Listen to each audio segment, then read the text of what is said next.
School न खुलने पर बच्चों की कक्षाएं लगाकर किया विरोध प्रदर्शन।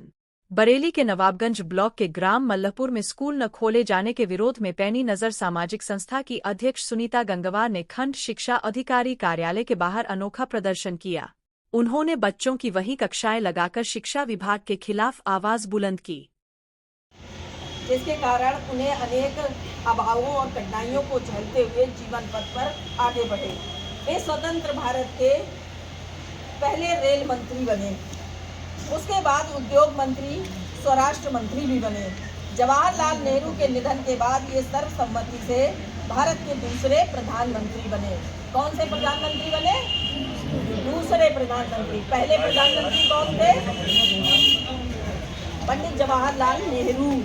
बच्चों पता होना चाहिए आपको। पंडित जवाहरलाल नेहरू पहले प्रथम प्रधानमंत्री थे और उनके देहांत के बाद, उनकी मृत्यु के बाद फिर ये लाल बहादुर शास्त्री जो थे ये प्रधानमंत्री बने। सत्र बीत चुका है और ये स्कूल नहीं खोला गया है। जुलाई से जब ये स्कूल मर्ज किए गए थे तो ये स्कूल 1 किलोमीटर से ऊपर की दूरी में मर्ज किया गया है। अभी जैसा ग्रामीणों ने बताया, ये बच्चों के गार्जियन हैं, इन्होंने बताया और मैंने भी वहां जाकर उस जगह को देखा है। तो वहां पे 2 रास्ते हैं। एक रास्ते से स्कूल 2 किलोमीटर जो कि नक्शे में दर्ज है, 2 किलोमीटर से भी ऊपर है, और एक रास्ता जो शॉर्टकट जिसे गांव के अंदर है, बहुत ही गंदा रास्ता है और खतरनाक रास्ता है, उससे भी 1 किलोमीटर दूर है। आख्या भी लगी हुई, उसके बाद भी शिक्षा विभाग के चक्कर काटते काटते, प्रशासन के चक्कर काटते काटते 1 वर्ष बीत गया, 1 सत्र बीत गया, उसके बाद भी स्कूल नहीं खोला गया। तब मैंने भी 2-3 बार नवाबगंज प्रशासन को भी चिट्ठी लिखी है और उसके बावजूद भी शिक्षा विभाग प्रशासन की भी बात सुनने को तैयार नहीं है। यानी कि इतनी मनमानी और तानाशाही पे शिक्षा विभाग है। इससे पूर्व भी 2 स्कूल खुलवाए हैं, उनमें भी यही स्थिति रही है, पूरी मनमानी और तानाशाही पे। एक बात बताइए, क्या ये बच्चों का शिक्षा पाने का मौलिक अधिकार है? क्या शिक्षा विभाग इनका दमन नहीं कर रहा है, इनको पढ़ने से वंचित नहीं कर रहा है? ये बच्चे गरीब घरों के बच्चे हैं, किसानों के बच्चे हैं। ये बच्चे कहाँ जाएंगे पढ़ने के लिए, या ये घर में बैठेंगे? हम देश में क्या एक अनपढ़ नागरिक तैयार कर रहे हैं, एक अनपढ़ फौज तैयार कर रहे हैं इस देश के लिए? और सरकार कहती है कि हम सारी व्यवस्थाएं कर रहे हैं, देश बहुत अच्छा चल रहा है। आज बच्चों को यहाँ धरने पर बैठना पड़ रहा है। शिक्षा विभाग के कार्यालय के सामने इतनी बेशर्मी, इतनी तानाशाही, इतनी अमानवीय ये चीज है कि अगर इस चीज को सोचा जाए तो शर्म से धूप मरने की बात है। ये इतनी धूप में बैठे हैं बच्चे की, ये ठीक है? ये ठीक कैसे हो सकता है? कोई बच्चा यहाँ तबीयत भी खराब हो सकती है, इसका जिम्मेदार कौन होगा? इसका जिम्मेदार यहाँ का प्रशासन और शिक्षा विभाग और यहाँ के नेता होंगे जिम्मेदार। यहाँ पे पूरी राजनीति चल रही है कि शिक्षा के ये स्कूल न खोले जाए। ये हमारे वोटर नहीं है, यहाँ वोटों के एंगल से देखा जा रहा है हर चीज को। यहाँ पे नेताओं के साथ मिलकर पूरा शिक्षा विभाग राजनीति में लिप्त है, क्योंकि इससे पूर्व भी 2 स्कूल खुलवाए हैं, उनमें भी जद्दोजहद और संघर्ष करना पड़ा। इसी तरह बच्चों को धरने पर बैठना पड़ा और यहाँ पे आके उनकी क्लासें लगानी पड़ी, क्योंकि इनका स्कूल छिन चुका है। ये कहाँ जाएंगे पढ़ने? आपने उच्च अधिकारियों से सभी अधिकारियों तक ये बात पहुंची हुई है, यहाँ तक कि जिला अधिकारी महोदय तक मेरी पत्राचार किया हुआ है। जिला बेसिक शिक्षा अधिकारी को भी मैंने लिख रखा है और इससे पूर्व उनसे मिल चुकी हूँ, और वो इतनी बड़ी तानाशाह है कि वो किसी से मिलना नहीं चाहती, किसी का फोन नहीं उठाती है, प्रशासनिक अधिकारियों तक का फोन नहीं उठाती है। पूरे जिले में उनकी मनमानी चल रही है शिक्षा विभाग में।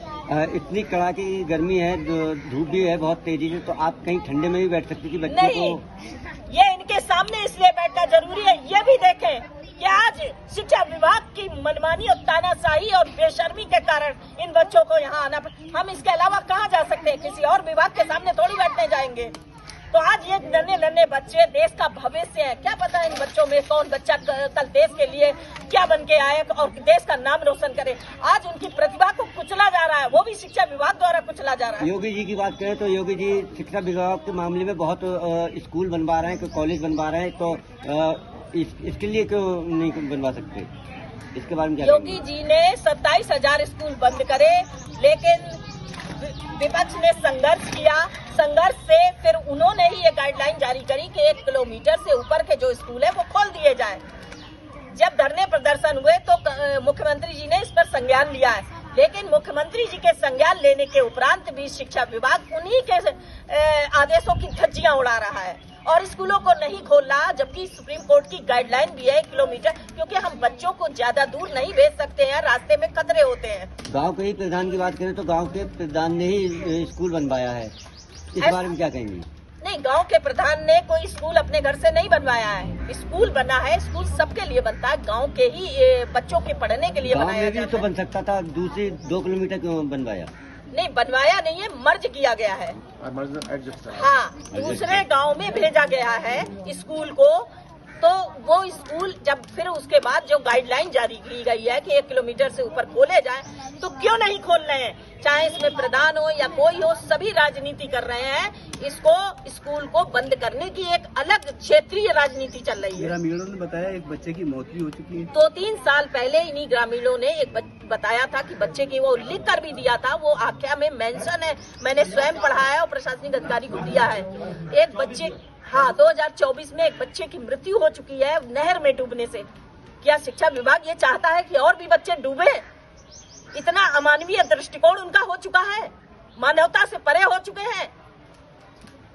आश्वासन मिला अभी खंड शिक्षा अधिकारी महोदय ने ये कहा है कि हम पूरा प्रयास करते हैं विद्यालय खुलवाने की, अपने उच्च अधिकारियों से बात करेंगे और अभी आप लोग धरना समाप्त करिए, तो हम उनकी बात को सम्मान देते हुए आज का ये धरना हम समाप्त करते हैं। और मैंने ये भी कहा है कि अगर आपका प्रयास सफल नहीं होता या आप नहीं खुलवाते हैं तो ये प्रदर्शन फिर चालू होगा और ये कक्षाएं यहीं पर खंड शिक्षा अधिकारी के कार्यालय के सामने फिर से लगेंगी अगर विद्यालय नहीं खुला, क्योंकि शिक्षा बच्चों का मौलिक अधिकार है और इस मौलिक अधिकार का दमन करने किसी को नहीं दिया जाएगा और ये संघर्ष जारी रहेगा।